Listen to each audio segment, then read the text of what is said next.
Republicans don't want to hear about any of these things. Their flamboyant frontrunner has grabbed a lot of attention lately. But if you look at everyone else's policies, they're pretty much the same. They're Trump without the pizzazz or the hair. Hillary Clinton in Minneapolis last Friday saying all GOP presidential candidates are basically the same and criticizing them by saying they're not interested in problems plaguing the American people. But Hillary continues to have big problems concerning her emails. A big release scheduled for tonight, earlier this afternoon. I guess in a preemptive interpretation, the State Department said at least 150 of those communications could be classified as classified communications. For more, let's bring in our panel. First, Skyping in from Nashville, Tennessee, Scottie Nell Hughes, news director for the Tea Party News Network, and joining us via Skype from Washington, host of The Agenda on Sirius XM Radio and former advisor to Senate Minority Leader Harry Reid, Ari Rabin-Havt. Scottie, let's start with you. More emails, more trouble for Hillary. Absolutely. And I'll give them credit. At least it's not Friday night like they usually do. At least they're giving it to us on a Monday night. So that gives us all week to go through it. But JD, here's the question. Why are we still dealing with this? This should have never happened. She should have never been allowed to have a private email server. And the fact that she's allowed to get away with it as long as she can and be the Democratic frontrunner shows what an absolute joke and what disrespect the Democratic Party has for the rules of this country. Ari, you were the first Democrat I heard to identify, perhaps in a moment of candor, you referred to this whole Hillary situation as a scandal. Well, is it something the media makes it a scandal? I mean, first, what rules? No laws that have been identified have been broken. Not at all.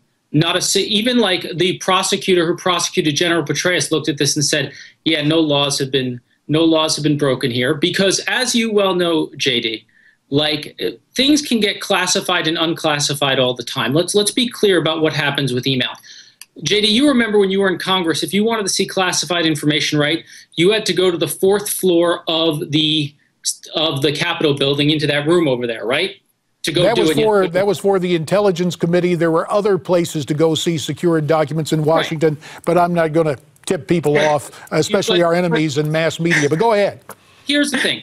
When it comes to email, right, at the State Department, if you have a classified email, you can't physically email a classified email to an unclassified, something that's been already deemed classified to an unclassified server. It's called a high side system. You can't email from a high side to a low side system. Hillary Clinton never had a high side system as Secretary of State. When they wanted classified stuff, they actually physically gave it to her or briefed her in person.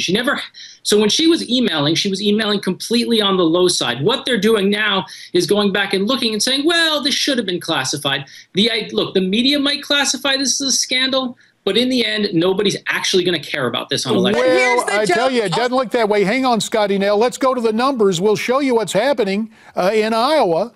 Hillary's still ahead. She's at 37%, but Bernie Sanders is at 30%. It's closing fast. Perception equals reality, does it not, Scottie Nell? Absolutely. And the perception is why did she have a private email server? She was offered, obviously, a government server, which is where classified information, and you have right now 150 documents that the State Department's identifying as classified, not the media. It's the State Department, which shows that something illegal possibly happened. She should have had her State Department. JD had a .government website or .government email. I guarantee Hillary Clinton, all of this would have been avoided if she would have had one. Ari is itching to get in. Go ahead, Ari. No, why did Colin Powell have a private email address? Well, that's a good question. Why did he? I'm not going to defend him. He's not running for president, though. Big difference. What about when Karl Rove, as head of the White House, sent 95% of his communications, government communications, through a GOP-run server? Then guess what? Prosecute Karl Rove. I'm not going to defend him. And wait a minute, hang on a second here. You're playing fast and loose because always there's a division between campaign stuff and official business, and that's why different servers are used in the White House. But I'm not here to defend Karl Rove. Let me take the last minute to move to the Republicans. Hang on, Ari. We'll go to the Republicans, one in specific. That would be Jeb Bush. He's now saying that we need a virtual fence on the border, that Donald Trump's idea of an honest-to-goodness border wall is unrealistic. Final 20 seconds to you both. Scottie Nell, you first. At least Jeb's admitting that we need a wall. However, if it was as easy as, getting an app for a wall, we should have already done it. Obviously, it's not. What about it, Ari? Hey, your party wants to lose the Latino and Hispanic vote for a generation. God bless you guys. We never had it. On that note, we will have to leave it. Some of us stand up for law and order.